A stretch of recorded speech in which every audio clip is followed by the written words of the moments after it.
శ్రీ గురుభ్యో నమః. హరి ఓం. అహం కమలానందనాథ. మంత్రశాస్త్రంలో ప్రథమ, ద్వితీయ, తృతీయ, చతుర్థ పటలాలలో అంటే సమంత్రక, యాంత్రిక, తాంత్రిక, చతుర్థము అంటే రౌద్ర క్రియలు, వాటి యొక్క వివరాన్ని నేను గతంలో తెలియజేశాను. ప్రథమ ప్రోక్తం అంటే సమంత్రకమైనది, తాంత్రికపరమైన విధులు, యాంత్రికపరమైనటువంటి విధులు, ఇటువంటివి తెలియజేసేవారు చాలామంది ఉన్నారు. చతుర్థంలో ప్రామాణికమైనటువంటి చతుర్థ విద్యల గురించి ఈ రోజున మీకు తెలియజేస్తాను. చతుర్థం అంటే రౌద్రయుక్తమైనటువంటిది అని అర్థం. ఉదాహరణగా చెప్పాలంటే ఒక ఆయుధాన్ని ఏ రకంగా వినియోగించాలి అనే సూత్రాన్ని ప్రథమ, ద్వితీయ, తృతీయ, చతుర్థ పటలాలలో తెలియజేసినప్పుడు ఆ ఆయుధాన్ని ధర్మంగా కాకుండా అధర్మంగా వినియోగించే క్రమంగా చతుర్థాన్ని చెబుతారు. వాస్తవంగా చతుర్థ విద్యలన్నీ కూడా రక్షణ విధులను పోలి ఉంటాయి. ఒక రాజ్యం మీద ఎవరైనా దండెత్తినప్పుడు ఆ రాజ్యాన్ని రక్షించుకోవడానికి రాజ్యంలో ఉన్నటువంటి సైనికులు ఎలాగైతే కృషి చేస్తారో, చతుర్థంలో ఉన్నటువంటి వారు దేశ రక్షణ కొరకు, ధర్మ రక్షణ కొరకు ఆ రకంగా శ్రమించాలి అనేది చతుర్థ విద్య యొక్క సారం. అందులో భాగంగానే ఆమ్నాయంలో తృతీయ ప్రోక్తంలో మంత్రశాస్త్రానికి అధిష్టాన దేవత కింద లలితా పరాభట్టారికను ఎలాగైతే తెలియజేస్తారో, చతుర్థ ప్రోక్తంలో ప్రధాన విద్యారాజంగా కాఠేరి అనేటువంటి అమ్మవారి గురించి ప్రస్తావన చేస్తారు. కాఠేరి అంటే మంత్రశాస్త్రంలో శ్రీక్రమంలో లలితా పరాభట్టారికకు ఎలాంటి ప్రాధాన్యతను ఇచ్చారో, చతుర్థంలో కాఠేరికి కూడా అలాంటి ప్రాధాన్యతను ఇచ్చారు. కాఠేరి అనేటువంటి విద్య చాలా ప్రమాదకరమైంది. ఈ విద్యను గురించి గతంలో కొందరు తెలియజేశారు, వారి అనుభవాలు కూడా పంచుకున్నారు. కాఠేరి ఆచరించేటువంటి వారికి భార్య కానీ, పిల్లలు కానీ, వంశం కానీ, పెద్దలు కానీ, కుటుంబంలో సగోత్రీకులు ఎవరూ కూడా లేకుండా అయిపోతారు. అందుచేతను వైరాగ్య దశలో ఉన్నటువంటి వారు లేదా తీవ్రమైనటువంటి లౌకికమైన ఇబ్బందులు అనుభవించిన వారు ఎవరైతే ఉంటారో ఆబోటి వారు మాత్రమే చతుర్థంలో కాఠేరిని ప్రధాన విద్య కింద ఎంచుకుని సాధన చేసిన వారే ఉన్నారు. ఈ సాధన చేసినటువంటి వారు మంచికి ఈ సాధనను వినియోగించవచ్చు, చెడు పనులకు కూడా ఈ సాధనను వినియోగించవచ్చు. ఈ మంత్రాన్ని చతుర్థంలో కాఠేరిని ఒక ఆయుధంతో పోలుస్తాడు. ఈ ఆయుధాన్ని మంచి కొరకు, చెడు కొరకు కూడా వినియోగించవచ్చు.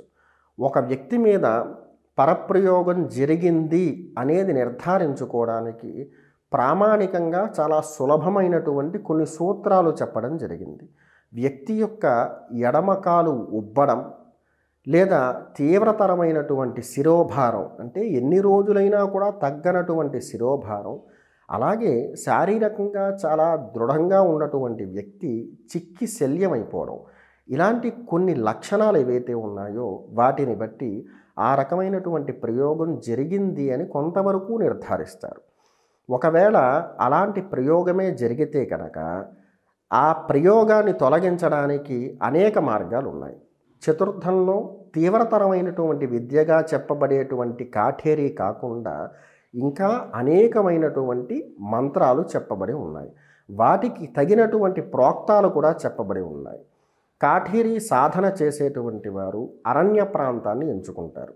ఈ అరణ్య ప్రాంతంలో వాస్తవంగా రుద్రభూమిలో చతుర్థం చెయ్యాలి కనుక ఏదేని ఒక జీవిని బలిచ్చి ఆ జీవిని పాతి ఆ పాతు ఏదైతే ఉంటుందో దాని మీద కూర్చుని సాధన చేస్తూ ఉంటారు. అది 4 కాళ్ళు కలిగినటువంటి జీవిగా ఉండాలని ఒక సూత్రం చెప్పబడి ఉంది. అటువంటి జీవిని ఎంచుకుని వారు బలిచ్చి దానిని పాతు అంటే ఒక స్థలంలో దానిని పాతిపెట్టి ఆ దిబ్బ మీద కూర్చుని వీరు సాధన చేస్తూ ఉంటారు. ఆ రకంగా సిద్ధిపరుచుకున్న వారు కూడా చతుర్థంలో అనేక మంది ఉన్నారు. ఇక చతుర్థంలో చాలామంది ప్రామాణికంగా ఆచరించేటువంటి సాధనల్లో కాఠేరి కాకుండా సీటేరి అని ఇంకొక విద్య ఉంటుంది. ఈ సీటేరి సాధన చేసేటువంటి వారు ప్రత్యేకంగా రుద్రభూమిని ఎంచుకుంటారు. ఈ రుద్రభూమిలో వారు చాలా కాలం నివసిస్తూ ప్రతిరోజు రాత్రి భాగంలో సాధన చేస్తూ ఉంటారు. ఒక వ్యక్తి మీద తీవ్రమైనటువంటి పరప్రయోగాన్ని సంధించాలి అంటే ఆ వ్యక్తికి సంబంధించిన వృద్ధి ధాతువులు ఉండాలి. వృద్ధి ధాతువులు అంటే నేను చెప్పేటువంటి ఈ విధానాలు గతంలో విన్నటువంటి వారికి ఇది ముందుగానే తెలుసు. వృద్ధి ధాతువు అంటే మరలా ఒకసారి చెప్తాను. మన శరీరంలో ఏదేని ఒక భాగాన్ని తొలగిస్తే మరలా వృద్ధి అవ్వాలది, అదో ధాతువు అయి ఉండాలి. అలా వృద్ధి చెందేటువంటి ధాతువులు జుట్టు మరియు గోర్లు. వీటిని వారు ఎంచుకుని వాటి సహకారంతో ప్రత్యేకంగా ఒక బొమ్మను తయారు చేస్తారు. దీన్ని పొత్తళి సాధన అంటారు. కొందరు ఆ వ్యక్తి ఎవరైతే ఉన్నారో, అంటే ఎవరి మీదైతే పరప్రయోగం చెయ్యాలనుకుని వారి ధాతువులు సేకరించారో వారి కాలి మన్ను, వారు నడిచినటువంటి ప్రదేశంలో ఉన్నటువంటి మట్టి, లేదా అది దొరికేటువంటి అవకాశం లేనప్పుడు పిండితో ఒక బొమ్మను తయారు చేస్తారు. ఆ బొమ్మను ఆ వ్యక్తిని పోలి ఉండే విధంగా తయారు చేస్తారు.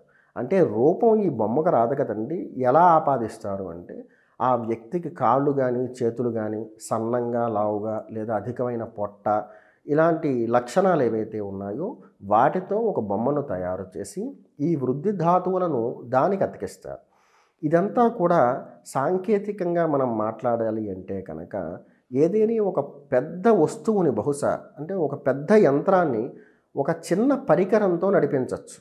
అలాగే ఆ వ్యక్తి ఎవరైతే ఉన్నారో ఆ వ్యక్తి పెద్ద యంత్రం, ఇతగాడు తయారు చేసిన, అంటే మాంత్రికుడు తయారు చేసినటువంటి ఈ బొమ్మ ఏదైతే ఉందో దీనిని మనకు అర్థమయ్యేలా చెప్పాలంటే దానిని నడిపించేటువంటి ఒక పరికరం, ఒక రిమోట్ లాగనమాట. దీనిని వీడు వినియోగిస్తూ ఉంటే, దీనికి వీడు ఆదేశాలు చేస్తూ ఉంటే దానికి తగ్గట్టుగా ఆ యంత్రం ఎలాగైతే పనిచేస్తూ ఉంటుందో అలాగే ఒక వ్యక్తి యొక్క ఆలోచన విధానాన్ని పూర్తిగా కంట్రోల్ చేస్తూ, ఒక వ్యక్తిని పూర్తిగా కంట్రోల్ చేస్తూ ఈ పరికరం, అంటే దీన్ని ఒక రిమోట్ అనుకోండి, ఈ రిమోట్తో ఆ వ్యక్తిని ఆడించేటువంటి ప్రక్రియగా చతుర్థ విద్యలను చెప్పడం జరిగింది. ఈ చతుర్థ విద్యలు వాస్తవంగా రక్షణ కొరకు మాత్రమే వినియోగించదగినవి. కానీ చాలామంది స్వార్థపరులు విద్య చెప్పుకునేటప్పుడు ఒక రకంగా ఉంటారు, ఆ విద్య వారికి లభించిన తర్వాత ఒక రకంగా ఉంటారు. ఆ రకంగా వారి దగ్గరికి, అంటే నేను మంగళకరమైనటువంటి ప్రయోజనాల కోసం ఈ విద్యను ఉపయోగిస్తానని చెప్పేసి గురుముఖంగా గ్రహించినటువంటి విద్యలు ఏవైతే ఉన్నాయో వాటిని వారు సక్రమంగా ఆచరించని కారణం చేత, ఈ మంత్రాన్ని దుర్వినియోగం చేసిన కారణం చేత వారు కొంతకాలానికి ఆ మంత్రం మీద ఉన్నటువంటి పటుత్వాన్ని పూర్తిగా కోల్పోయి మృత్యువాత కూడా పడుతూ ఉంటారు. ఇది కేవలం చతుర్థానికి మాత్రమే వర్తించేటువంటిది కాదు. మంత్రశాస్త్రంలో ఏ విద్యను చెప్పుకున్నా కూడా ఒక సాధకుడు దానిని సక్రమంగా ఆచరించినంతకాలం సత్ఫలితాలనే ఒసగుతూ ఉంటుంది. అదే దుర్వినియోగం చేయడం ప్రారంభం చేస్తే తొలుత పూర్వం నుంచి ఆ మంత్రాన్ని వృద్ధి చేస్తూ వచ్చాడు కాబట్టి ఆ వ్యక్తికి వెనువెంటనే దుష్ఫలితాలు లేకపోయినప్పటికీ భవిష్యత్తులో ఆ వ్యక్తి చాలా ఇబ్బందులు ఎదుర్కోవలసి ఉంటుంది. అలాగే మృత్యువాత కూడా పడడం జరుగుతుంది.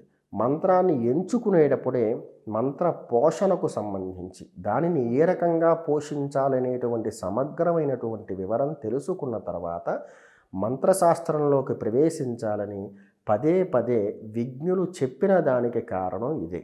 చతుర్థంలో ఒక వ్యక్తిని ఆడించడానికి ఈ సాధన చేసి సిద్ధి చేసుకున్నటువంటి వారు ఎవరైతే ఉన్నాడో, ప్రయోగించేటువంటి వారు ఎవరైతే ఉన్నాడో వాడు ఆ వ్యక్తికి సంబంధించినటువంటి వృద్ధిధాతువులు సేకరించి వాటి సహకారంతో వాడిని పోలినటువంటి ఒక పొత్తలిని తయారు చేసి దానికి ఆ వ్యక్తి యొక్క, మనం ప్రామాణికంగా చెప్పాలంటే ఈ వృద్ధిధాతువులు దీనికి ఒసగిన తర్వాత దీనికి ప్రాణప్రతిష్ఠాపన రాత్రి భాగంలో మాత్రమే చేస్తాడు. దానికి కారణం ఏమిటంటే అవతల వ్యక్తి యొక్క శరీరం మరియు మనస్సు ఎప్పుడైతే నిశ్చలంగా ఉంటాయో అప్పుడు దానిని మనం అందిపుచ్చుకోవడానికి సులభంగా ఉంటుంది అని ఒక మార్గం చెప్పబడింది. అందుచేతనే ఆ భాగంలో, అంటే మనం ఏదైనా ఒక జీవిని పట్టుకోవాలనుకున్నాం, ఒక జంతువుని పట్టుకోవాలనుకున్నాం, ఆ జంతువు ఏ కదలిక లేకుండా పడుకున్నప్పుడు దాన్ని పట్టుకోవడం చాలా సులభం కాబట్టి, అలాగే వ్యక్తికి సంబంధించి అతని యొక్క మనస్సు, శరీరం నిశ్చలంగా ఉండేటువంటి సందర్భం రాత్రి భాగం కాబట్టి, ఆ సందర్భంలో వ్యక్తికి సంబంధించినటువంటి ఆత్మధాతువులు ఏవైతే ఉంటాయో వాటిని ఈ పొత్తలికి గ్రహింపచేసేటువంటి సమయం సరైనదని చెప్పేసి రాత్రి భాగంలో మాత్రమే వీటిని చేయడం జరుగుతుంది. ఇవన్నీ చెప్పడం దేనికంటే అందరూ నేర్చుకుని ఇలాంటి మార్గాల్లోకి ప్రవేశించండి అని ఉద్ధరించడానికి కాదు. నేను చెప్పేది ఆ విద్యకు సంబంధించిన లక్షణాలు ఇలా ఉంటాయి కాబట్టి ఆ మార్గంలోకి వెళ్ళడానికి చాలామంది భయపడుతూ ఉంటారు. కానీ వినియోగించే విధంగా వినియోగిస్తే చతుర్థం అనేటువంటిది ఒక వ్యక్తికి, ఒక కుటుంబానికి, ఒక క్షేత్రానికి పటిష్టమైనటువంటి రక్షణ ఇవ్వగలుగుతుంది. చతుర్థ ప్రోక్తాలలో అత్యధికమైనటువంటి తీవ్రత కలిగిన దేవతగా కాఠేరిని చెప్పడం జరుగుతుంది. మనకి తాంత్రికంలో ధూమావతిని ఎలాగైతే వర్ణిస్తారో చతుర్థంలో కాఠేరిని కూడా ఆ రకంగానే అభివర్ణిస్తారు. కాఠేరి అనేటువంటిది దిగంబరంగా ఉంటుంది. కూటదంతములు అంటే దంతాలు పొడవుగా చాలా సూదిగా ఉంటాయన్నమాట. వికేశాన్ జుట్టు విరబూసుకుని ఉంటుంది. లంబన స్తనాన్ అలాగే శరీరం అంతా కూడా సాగిపోయినట్టుగా ఉంటుంది. చతుర్థ ప్రోక్తంలో పరప్రయోగాన్ని వసగేటువంటి వాడు చంద్రుడు ఎప్పుడైతే బలహీనంగా ఉంటాడో ఆ సమయాన్ని మాత్రమే ఎంచుకోవడం జరుగుతుంది. అంటే పూర్ణిమ వెళ్ళిన రోజు లగాయతు, బహుళంలో పాడ్యమ లగాయతు, అమావాస్య వరకు హీన చంద్రుడు అని చెప్తారు. చంద్రుడు చాలా బలహీనంగా ఉంటాడు. ఆ సందర్భంలో ఏ రోజుకు ఆ రోజు బలహీనపడుతూ ఉంటాడు. ఈ స్థితి ఎవరికైతే జరుగుతోందో ఆ వ్యక్తి యొక్క ఆలోచన విధానం అంతా కూడా బలహీనపడేది ఈ సమయంలోనే. ముందు చతుర్థ ప్రయోగం చేస్తే మనిషి యొక్క మానసికపరమైనటువంటి బలాన్ని నియంత్రించి ఆ బలాన్ని పూర్తిగా బలహీనపరచగలుగుతుంది. తద్వారా శారీరకంగా ఆ వ్యక్తి ఇబ్బందులు ఎదుర్కోవడం జరుగుతుంది. చతుర్థంలో చెడిపి అనేటువంటి ఒక విద్య ప్రోక్తం మొత్తానికి గొప్పదైనటువంటి విద్యగా చెప్పబడి ఉంటుంది. అంటే కాఠేరి, సీటేరి ఆచరించేటువంటి వారు ఎవరైతే ఉన్నారో వాళ్ళు ఆ విద్యలను రక్షణా విద్యల కింద ఉపయోగించుకుంటూ ప్రయోగానికి ఉపయోగించేటువంటి విద్యారాజంగా చెడిపి అనేటువంటి విద్యను ఉపయోగిస్తారు. ఈ విద్యకు అధిష్టాన దేవత కింద కాఠేరినే చెప్పడం జరుగుతుంది. అంటే అందులో చెప్పబడేటువంటి మంత్రాలు ఏవైతే ఉంటాయో అవన్నీ కూడా కాఠేరి మంత్రాన్నే పోలి ఉంటాయి. ఆ అనుసంధానం చేసేటప్పుడు వీరు ఆ కాఠేరి అనేటువంటి శక్తినే ప్రేరేపిస్తూ అనుసంధానం చేసి ప్రయోగాన్ని వసగడం జరుగుతుంది. ఇప్పుడు చెప్పిన చెడిపి అనేటువంటి పరప్రయోగ మార్గం ఏదైతే ఉందో ఈ మార్గంలో ప్రత్యేకించి కాఠేరిని ప్రధాన అధిష్టాన దేవత కింద సంధించినప్పటికీ కూడాను ఈ విధానం ఏదైతే ఉందో విధానం మొత్తానికి పెట్టినటువంటి పేరు చెడిపి. అంటే పాడు చేసేది అని అర్థం. ఇది ఎక్కువగా వృక్షాల మీద, గృహాల మీద, సంస్థల మీద, వ్యాపార స్థలాల మీద ఎక్కువగా చేస్తూ ఉంటారు. ఇక ఇందులో పురుషుల కన్నా స్త్రీలు ఎక్కువ మంది సాధన చేస్తూ ఉంటారు. ప్రత్యేకంగా ఒక ప్రదేశం ఉంది. ఆ ప్రదేశంలో చెడిపి అనేటువంటి విద్య ఇప్పటికీ చాలా గొప్ప విద్య కింద విరాజిల్లుతూ ఉంది. అది ఒరిస్సాలో ఉంది. ఇక ఈ విద్యను అక్కడ తెలియని వారంటూ ఎవరూ ఉండరు. ఆ ఒరిస్సా రాష్ట్రానికి ఆనుకుని ఉన్నటువంటి ఆంధ్ర రాష్ట్రంలో ఉన్న గిరిజన ప్రాంతాలలో ప్రత్యేకంగా ఒక తండా ఈ చెడిపి అనేటువంటి విద్యకు సంబంధించిన అధిష్టాన దేవత కింద కొలిచే కాఠేరి మాతకు ఒక ఆలయాన్ని నిర్మించి వారి గ్రామ దేవత కింద, వారిని రక్షించే దేవత కింద ఆరాధన చేస్తూ ఉంటారు. ఇది రాత్రి భాగంలో మాత్రమే చేయదగినటువంటి విద్య. ఈ విద్యను ఆచరించేటువంటి వారు గృహస్థాశ్రమ ధర్మాలన్నీ కూడా పాటిస్తూనే ఉంటారు. కానీ లౌకికమైనటువంటి జీవన విధానానికి చాలా దూరంగా ఉంటారు.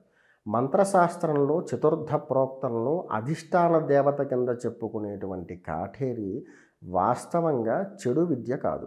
కానీ అంతటి శక్తి సామర్థ్యం కలిగినటువంటి విద్యారాజం ఎప్పుడైతే సాధకుడికి అందుబాటులో ఉందో దీనిని ఉపయోగించుకుని వాడి యొక్క ఔన్నత్యాన్ని ప్రదర్శించాలి అనేటువంటి లక్షణం ఆలోచన చేత దానితో చెడ్డ పనులకు ఉపక్రమించి చెడు పనులు చేస్తూ మంత్రానికి ఉన్నటువంటి స్వభావ లక్షణాలను కూడా పాడు చేసిన వాళ్ళు కోకొల్లలుగా ఉన్నారు.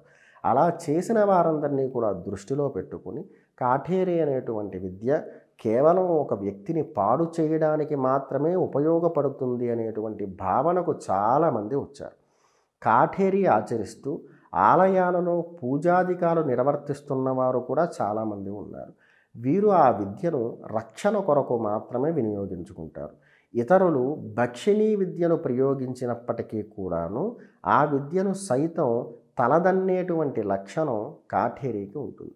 అందుచేతను ఈ విద్యారాజం ఏదైతే చతుర్థంలో విద్యారాజం ఏదైతే ఉందో దీనిని ఆచరించేటువంటి వారు చాలా ప్రామాణికమైనటువంటి విధులను అనుసరిస్తూ సక్రమంగా వినియోగించినట్లయితే తృతీయంలో మంత్రశాస్త్ర ప్రోక్తాలలో ప్రధాన విద్యారాజాలు ఎలాగైతే వ్యక్తిని రక్షిస్తాయో చతుర్థ పటలం అంటే క్షుద్ర విధులు ఏవైతే ఉన్నాయో వాటిల్లో కాఠేరి కూడా సాధకుణ్ణి ఆ రకంగానే రక్షించగలుగుతుంది.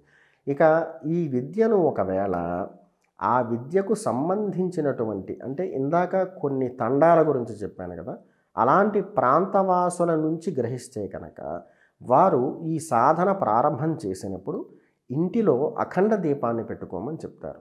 అనివార్య కారణాల చేతనైనా సరే ఆ దీపం కొండెక్కకుండా చూసుకోగలిగితేనే ఆ విద్య శోభిల్లుతుంది అని చెప్తారు. కేవలం అమావాస్య రోజున మాత్రమే ఒత్తిని మార్చాలి అని చెప్తారు.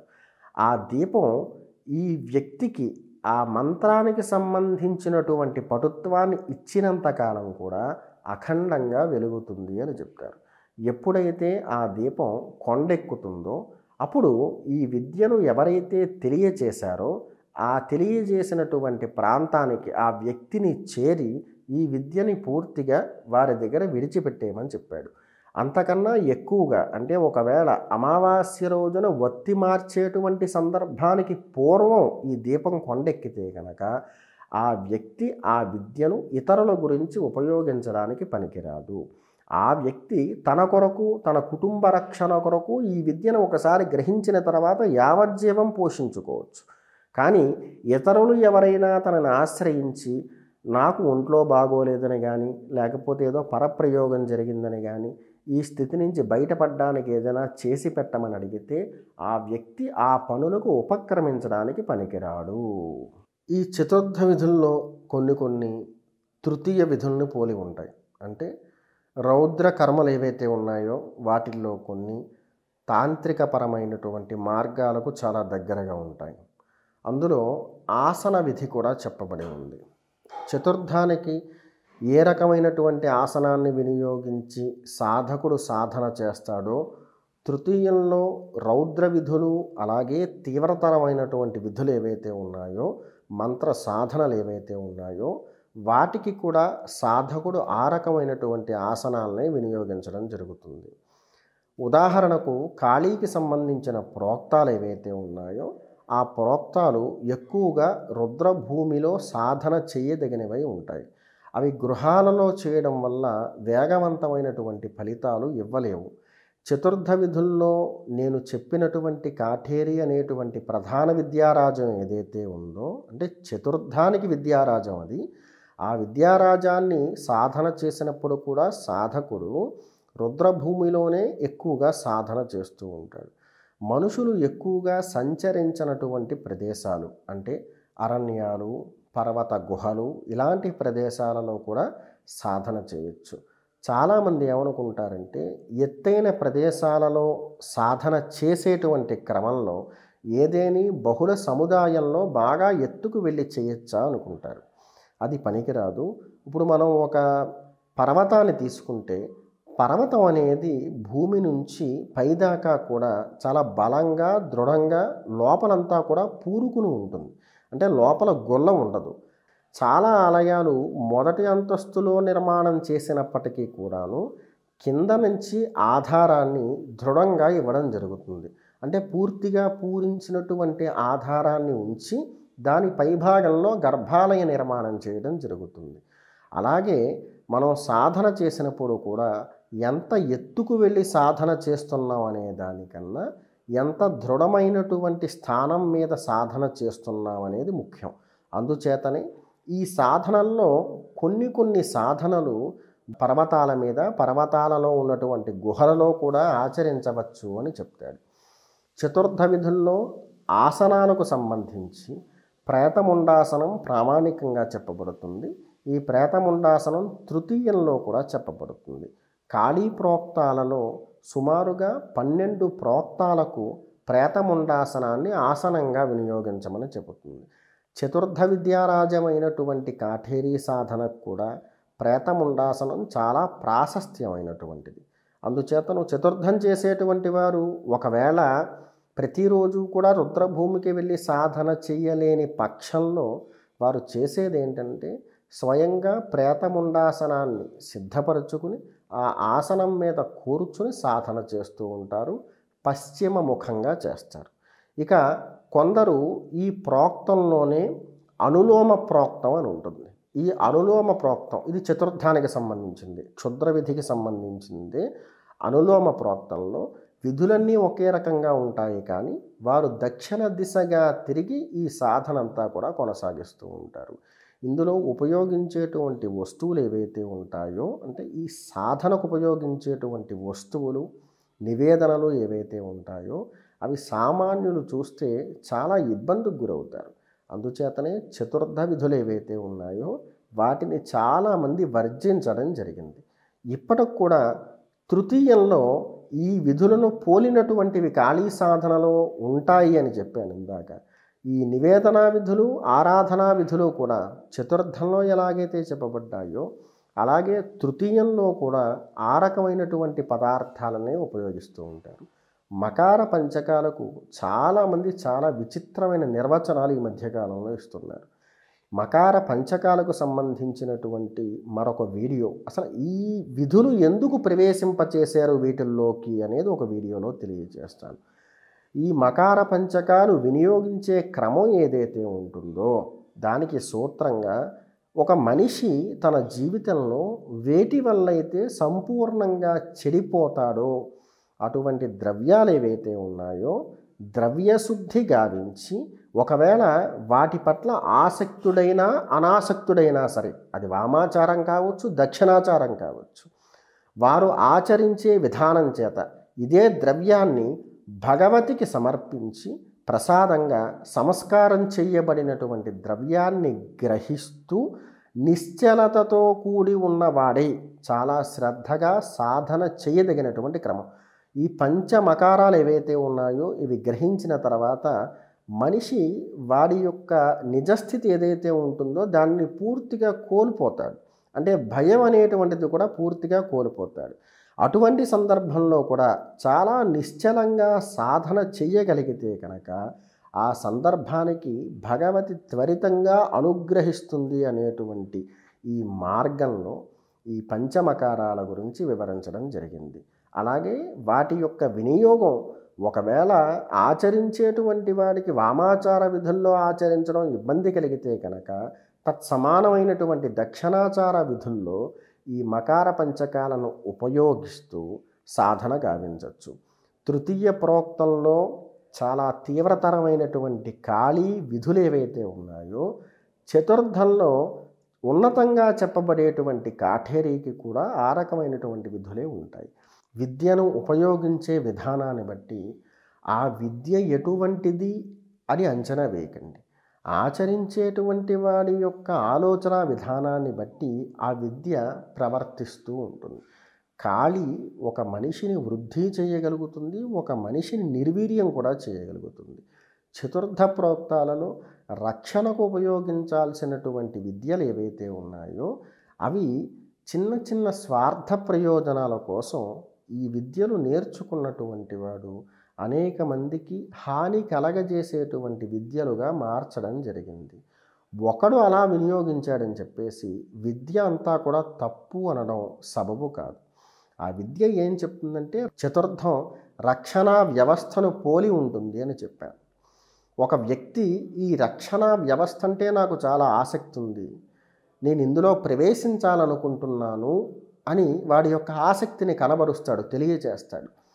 ఇందులోకి ప్రవేశింపచేసేటువంటి వాడు అనేక పరీక్షలు అతగాడికి పెట్టడం జరుగుతుంది. మనమైనా అంతే, లౌకికంగా రక్షణ వ్యవస్థలోకి వెళ్ళాలనుకుంటే శరీరం, ఇక చదువు, ఇవన్నీ ఎలాగైతే ప్రామాణికంగా తీసుకుంటారో అలాగే విద్యలకు సంబంధించి కూడా దాంట్లోకి ప్రవేశించాలనుకునేటువంటి వారికి ఆబోటి పరీక్షలు పెట్టడం జరుగుతుంది.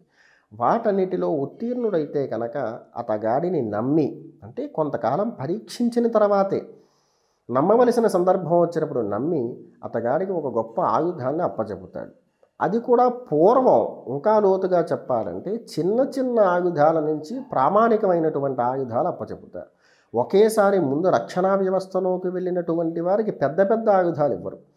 వారిని పరీక్షించడానికి, అసలు వారి యొక్క స్థితి ఎలా ఉంది, వాళ్ళ ఆలోచన విధానం ఎలా ఉందో తెలుసుకోకుండా పెద్ద ఆయుధాలు ఇస్తే ఒకవేళ ఆ వ్యవస్థకే చెడ్డ పేరు తీసుకొచ్చేటువంటి ప్రమాదం ఉంది. కాబట్టి చిన్న చిన్న ఆయుధాలనిచ్చి వారిని పూర్తిగా పరీక్షించిన తర్వాత వారికి ఉన్నతమైనటువంటి ఆయుధాన్ని ఒసగుతారు.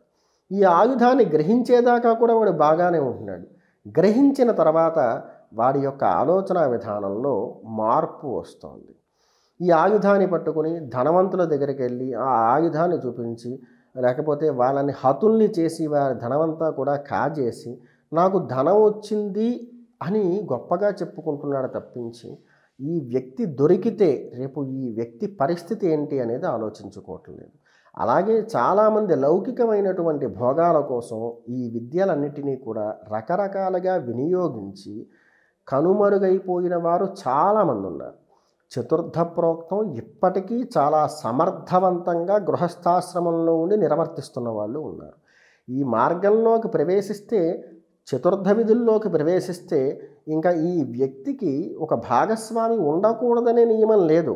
కాకపోతే ప్రవేశించిన ప్రతి ఒక్కరికి కూడా కలిగేటువంటి లక్షణం ఏంటంటే చెడ్డ పని చేయాలని. ఆ పని చేయడం వల్ల కేవలం అతను ఒక్కడే బలైతే పర్వాలేదు, అతని కుటుంబం కూడా బలవుతుందని చెప్పేసి ఈ మార్గాల్లోకి ప్రవేశించేటువంటి వారు ఎవరైతే ఉన్నారో వారు ఈ బాంధవ్యాలకు అలాగే కుటుంబానికి దూరంగా ఉండాలి, అటువంటివి లేని వారే ప్రవేశించండి అని చెప్తారు. ఒక సైనికుడు ఎలాంటి స్థితిని కలిగి ఉంటాడో ఈ చతుర్థం చేసేటువంటి వాడు కూడా, చతుర్థం అభ్యసించిన వాడు కూడా అలాంటి స్థితినే కలిగి ఉంటారు. వాస్తవంగా అతగాడికి లభించినటువంటి మర్యాద ఇతగాడికి కూడా లభిస్తుంది. చతుర్థం చదువుకున్నటువంటి వాళ్ళు స్ఫోటక బాధలు గ్రామానికి కలిగితే కనుక గ్రామంలోకి స్ఫోటకం ప్రవేశించకుండా అడ్డుకోవడానికి ఈ విద్యలు అధికంగా నేర్చుకుంటూ ఉండేవారు. దానివల్ల గ్రామానికి ఏదైనా ఒక ఉపద్రవం వస్తే కనుక ఈ విద్యను అభ్యసించినటువంటి వాడు ఆ సాధన అధిష్టాన దేవతను ప్రేరేపించి పొలిమేర దాటి లోపలకు ప్రవేశించకుండా నిలువరించగలిగేవాడు. ఇవన్నీ కూడా ప్రామాణికమైనటువంటి సూత్రాలు. చతుర్థ విధి అనేది అభ్యసించకూడదు అని కాదు, అభ్యసించేటువంటి వాడు నికరమైనటువంటి ఆలోచన విధానం కలిగిన వాడే ఉండాలి, నిశ్చలమైన ఆలోచన విధానం కలిగిన వాడే ఉండాలి. విద్య సిద్ధించిన తర్వాత నాకు నచ్చినట్టుగా నేను ప్రవర్తిస్తాను అనడం ధర్మం కాదు. చాలామంది అలా ప్రవర్తించే చాలా పాడైపోయిన కారణం చేత ఈ విద్యల్లోకి ఎవరైనా రావాలి అంటే కనుక జంకాల్సినటువంటి పరిస్థితి ఉంది. ఇక లౌకికంగా కూడా అందులో ఉపయోగించే ద్రవ్యాలు ఏవైతే ఉన్నాయో ఆ ద్రవ్యాలన్నీ కూడా తీవ్రతరమైనవి కావడం చేత ఆ రకమైన ద్రవ్యం ఎక్కడైనా కనిపించినా చూసిన వారందరూ ఇక్కడ ఏదో జరిగింది అంటూ ఉంటారు. అది వాడు ఒకవేళ ఆ మంత్ర అధిష్టాన దేవతను ప్రేరేపించడానికి, తృప్తిపరచడానికి ఇచ్చిన ద్రవ్యమే అయినా కూడాను ఎవరో ఎవరి మీదో ఏదో ప్రయోగం చేశారనేటువంటి ఆలోచన సగటు ప్రతి మనిషికి కూడా కలుగుతోంది.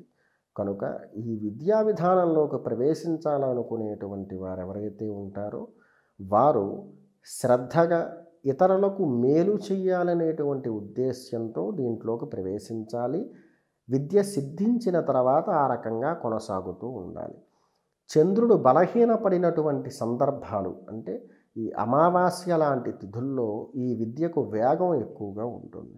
దీనిని కేవలం చెడును నిలువరించడానికి వినియోగించండి తప్ప మంచివారికి హాని చేయడానికి అటు తృతీయ పటంలో తాంత్రిక విధులు కావచ్చు, చతుర్థంలో క్షుద్ర విధులు కావచ్చు, వీటిని వినియోగించకండి.